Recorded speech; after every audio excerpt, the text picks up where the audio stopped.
Hello, I'm Alan Keays, and I'm joined today by Gordon Dritschilo, and we're here to provide you with a look at some of the stories we're working on for tomorrow's paper. Usually this is the point where Gordon waves, but I guess he... Hello!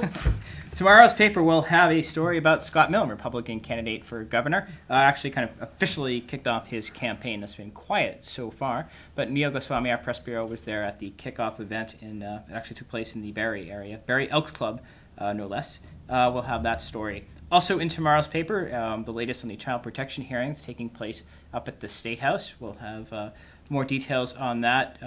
There's several committees, I guess, of the legislature that have been looking into this issue. It has to do with the Desiree Sheldon death, kind of spurred these committee hearings. Also in tomorrow's paper, a story I talked about yesterday, actually Brent Curtis talked about yesterday, but we ended up holding and will be running today, about the crime statistics in Rutland. Some of the figures show that crime is, or at least calls for crime, are going down for certain types of crimes. They're still trying to analyze exactly what the statistics mean. I guess that's what they do with statistics, is analyze them. Typically, yes. Yes.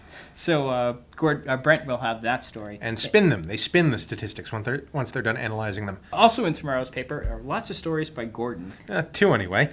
One is... As of 5 o'clock. Yeah. One is on the Homeless Prevention Center, which used to be called the Rutland Area Housing Coalition.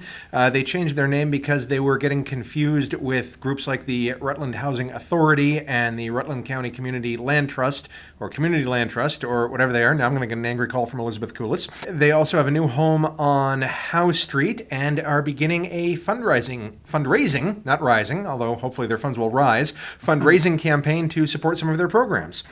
I also have a story on those somewhat sinister-looking cameras that are appearing atop a number of our traffic lights. They're not going to send you tickets through the mail if you run red lights.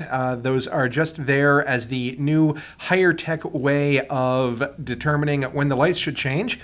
I hope it works better than whatever they have at the corner of Main Street in East Washington, because in 10 years of living there, I think I hit that light once.